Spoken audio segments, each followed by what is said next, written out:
Hey, this is going to be my review of the Lamzu Thorn at 4K Hz polling rate. Let's get into it.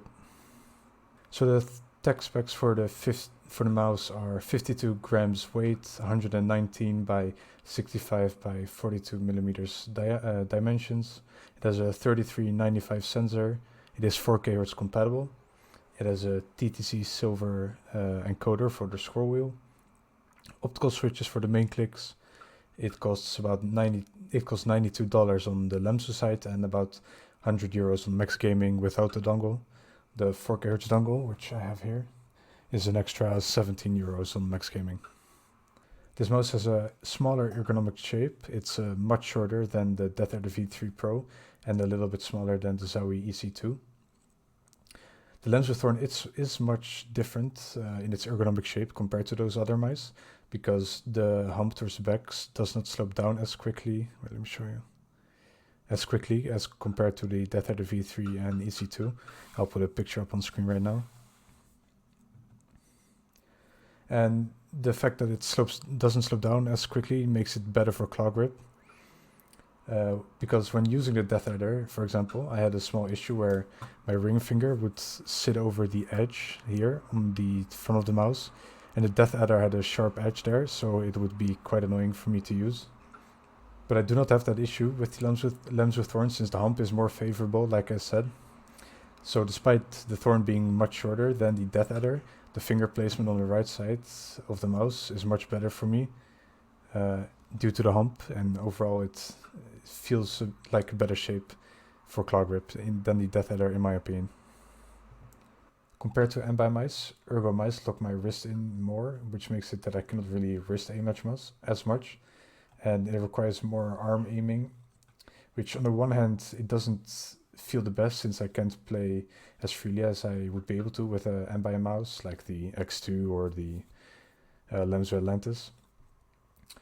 But on the other hand, it feels a bit more stable with more arm aiming, which in my opinion cancels out the restricted wrist movement, and overall it still feels good to use. The shape is going to be great for people who play claw grip. I, for example, use a relaxed claw grip and have small to medium sized hands. If you have larger hands, I would opt for a bigger Ergo like the Death Adder V3, since this mouse will probably be too small for you. As you can see, they are quite far in front of the mouse on the right side, and I have medium-sized hands, and especially if you play palm grip, it's going to be too short if you have larger hands. At a weight of 52 grams, I would usually need a longer time to adjust to the new mouse, but with my new control pad, the La Onda Riz pad, which is a slow control pad, I didn't really need as much time because it didn't feel like I was over-aiming as much after switching from the NPO-1S, which is about 16 grams heavier than the Lamzu Thorn. So I didn't feel like I was over-aiming or messing up sprays due to the weight, but moving the mouse around, checking corners, or quickly switching between angles felt much nicer, since the weight is lower and it's easier to move lower weight, obviously. The coating on the mouse is great. I've only had one moment, I think, where I felt like I needed a better coating or some grip tape to enhance my experience. But besides that, it has been great and don't really have any issues with it. So it's definitely not a must to get some grip tape. The optical switches feel amazing in my opinion. They are much lighter than the optical switches on the X2H Mini, for example. And I'm extremely happy with this implementation, and it's basically perfect. There's almost no pre-travel and just a little bit of post-travel. Here is the pre-travel and the post-travel. As far as the side buttons go, there's barely any pre or post-travel, and they feel really tactile. No complaints from me, and I don't really have that big standards for side buttons since I barely use them besides browsing. I'll give you a quick sound test of the side buttons and main clicks.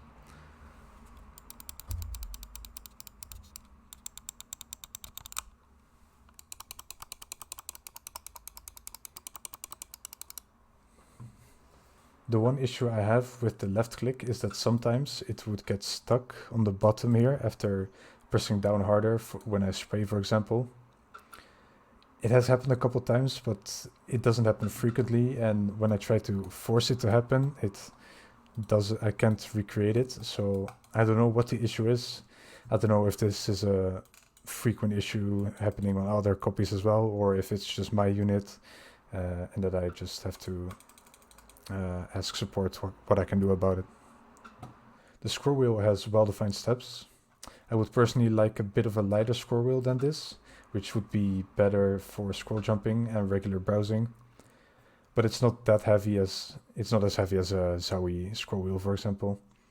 And it's not causing any problems for me in game, so overall it's fine. I'll give you a quick sound test.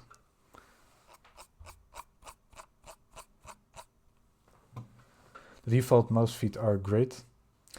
They are medium-ish in terms of speed out of the box, and they feel great on my control pad.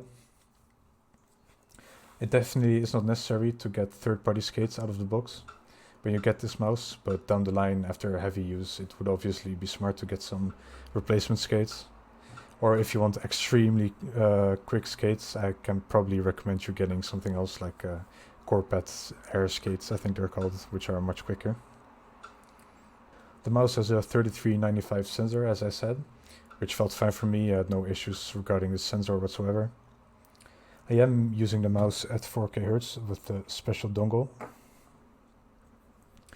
It feels nice, but when I was switching between 1K Hz and 4K Hz, it felt nice, but it didn't really feel like that big of a difference.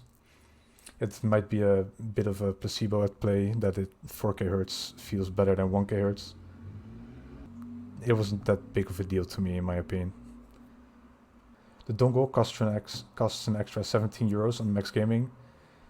Do I think it's worth the extra 17 euros? Not necessarily. If you have the money for it when you're buying the Thorn and you're interested in trying 4K Hz, then sure, go for it. But it definitely isn't a must buy, and you shouldn't feel bad if you can't instantly buy the dongle along with the mouse itself. You can always buy the dongle separately after using the mouse at 1K Hz, for example, for a couple months, if you're really interested in trying 4K Hz. So don't worry if you don't have the extra money for the dongle now, you're not missing out on that much, in my opinion. The battery life was usually at about 50 to 60% after a day's use at 4K Hz.